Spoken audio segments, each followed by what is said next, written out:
Hi, folks. Welcome to Crisco's Corner. Hi, folks. Welcome back from timcast.com. Former President Obama calls for more government oversight of social media. Obama said the internet and social media are turbocharging some of humanity's worst impulses. You know what? It's amazing to me when your party and the progressives in it had full 100% control over all the social media, and you were excommunicating and basically erasing all opposition to the best you could, and just guys like me, little small channels that are trying to grow, that you shadow banned us into almost invisibility. All of a sudden now, as you're starting to lose, you want to change the rules. Well, this Elon Musk thing has them all in a tizzy. I mean, they are freaking out. And I'm going to do a story on the Twitter board. 8 of the individuals that are really blocking all this stuff with Elon Musk and Twitter own very little stock, some none, in Twitter. This is about politics and control. It's about ideologies. It's incredible to me. You know, I have respect for Obama because he was a president, but that's about it. The Democrats are doing what they always do. When they start to lose at something, they want to change the rules. Change the rules to their advantage. They've been doing it for well over a century, maybe longer. Before we get into the story, I'm having a lot of trouble with getting watch hours on this channel. I'm not sure if that's because of YouTube or whatever. I know your time is precious. I appreciate that. Everybody's is. And there's only so much time allotted for things you like, and I appreciate the fact that you like my channel and listen to it. If you could listen to the full episodes, that would really, really help out a lot. And bringing this video up from YouTube's basically in the basement to at least have YouTube put the video out to more and more viewers.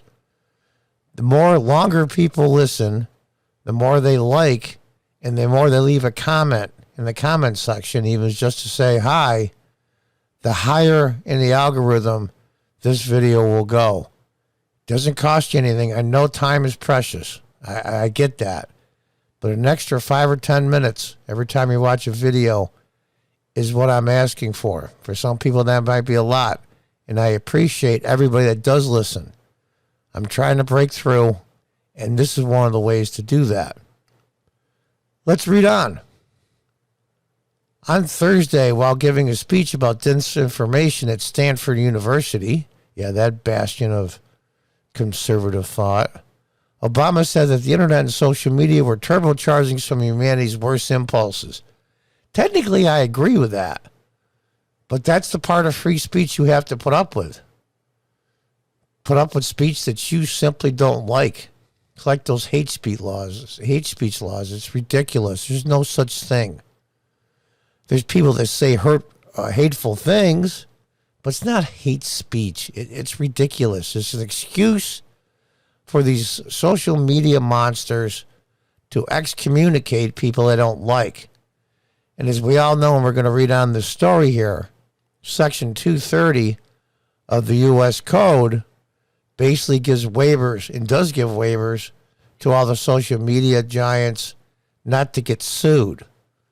In other words, somebody puts in there that, John is a XCX offender, and they're not. I can't turn around and sue Twitter or whatever social media platform somebody said it on.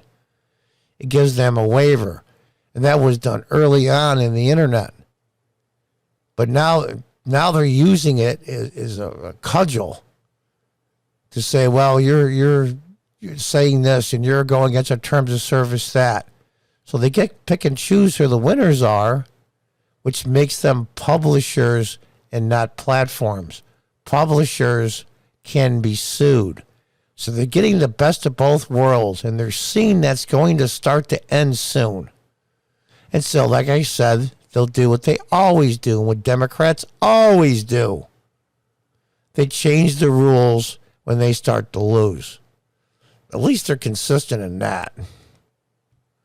He said he understood that all of negative impacts were from bad intentions, but rather the result of billions of people plugged into a constant stream of information every day.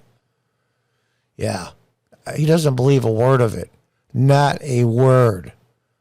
Not all problems we're seeing now are an inevitable byproduct of the new technology. They're also the result of very specific choices made by these companies that have come to dominate the internet generally and social media platforms in particular.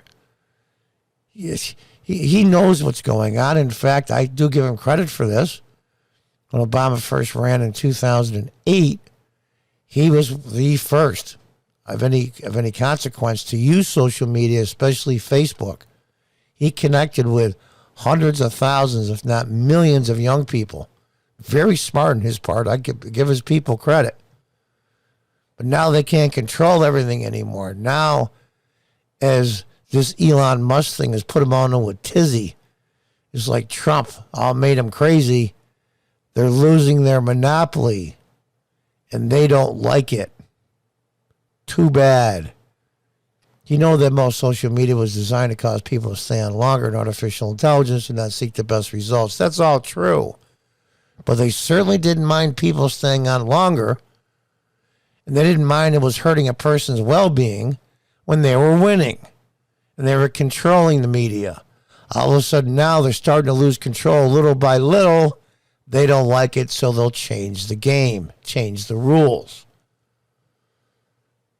And here's the part that's really at the crux of it. Identify misinformation. You also know that evolving technology would make it harder for the general public to identify misinformation. 99% of misinformation is your opinion. Your opinion. That's how they use the cudgel to get rid of people they don't like. Trump had threatened when he was president to get rid of Section 230, which would put every social media company out of business in 6 months, maybe a year. Without that waiver, they're exposed to libel. Obama then pointed to Section 230, a U.S. law that broadly protects tech companies from liability. Under the law, social media companies are free from culpability resulting from users' posts on their platforms. It also protects companies' rights to moderate content as they see fit. That's not true, technically. But that's the way they're using it. So now, if you can pick and choose who is on your platform, you now become a publisher, and 230 doesn't apply. It is clear that tech companies have changed dramatically over the last 20 years, and we need to consider reforms to 230 to account for these changes. I agree, but not for the reasons he says. We need more open debate. And some of it's going to be nasty, and some of it's going to sound hateful, and some of it because a certain percent of people are just scumbags. Get rid of the bots, have verified accounts. All those things will bring this down dramatically. What the changes they don't like is conservative people are breaking through and getting their message out to the average American. And they don't have a monopoly anymore. And all of a sudden now, 230 needs a change. The former president knows that social media companies should also allow regulators to scrutinize their algorithms that promote content. What regulators? Government employees? Entrenched deep state? Swamp people? That's who you want as regulators? And what they'll do is they'll go after people like Rumble. They'll go after Truth Social, Parler, you name it, all the rest. They're going to go after all of them. They're going to pick on them. So not only do you have these social media monsters basically cutting out conservative voices, people they don't like, now you're going to have government regulators going after the same people on different platforms because those platforms are a threat to the social media monopoly. In a democracy, we can rarely expect companies to be subject to the design of their products and services to some level of scrutiny. At minimum, they should have to share that information with researchers and regulators who are charged with keeping the rest of us safe. Bullshit. They want government regulation because they're losing. And these other companies that are slowly chipping away, and now Elon Musk is making a move on Twitter, they're going to have the government do what these media monsters have been doing for quite a few years. Absolutely amazing to me. Obama highlighted various solutions for the overcoming disinformation. There's that word again. Disinformation is your opinion, including more regulation, which tech companies fiercely oppose. Here in the United States, we have a long history of regulating new technology in the name of public safety, from cars and airplanes to prescription drugs to appliances. That's bullshit. He's right, though. There is regulation of those new technologies. But here's the thing.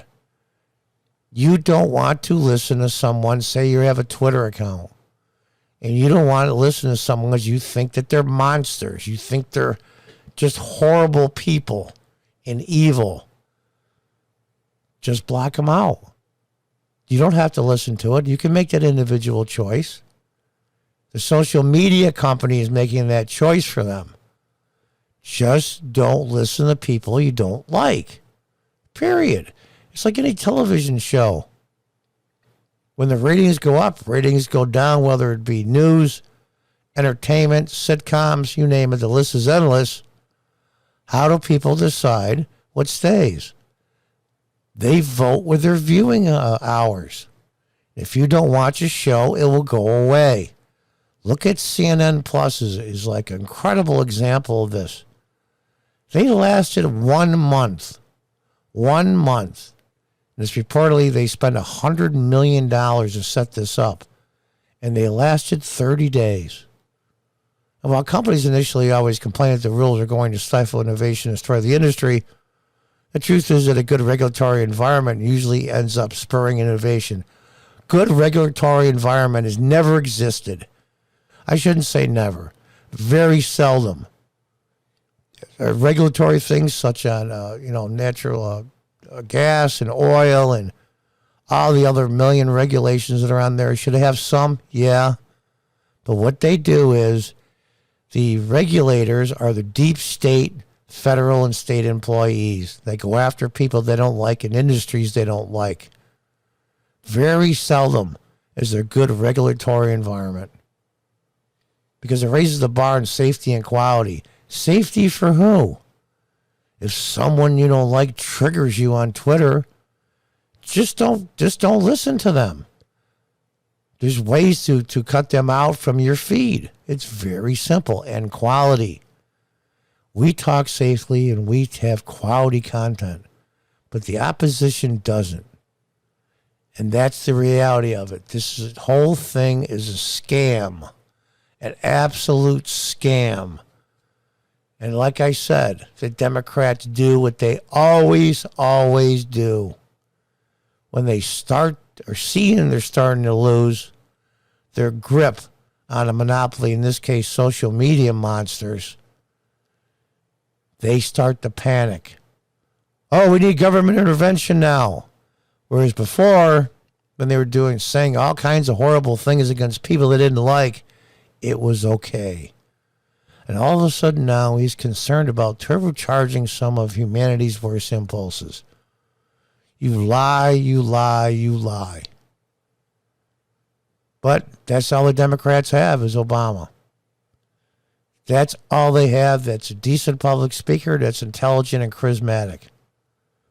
Their bench is one deep, and it's him. That's why he's come forward. They're seeing the asteroid is coming, and they're the dinosaurs, and they're trying to stop it. We'll see what happens. Until next time, goodbye and good luck.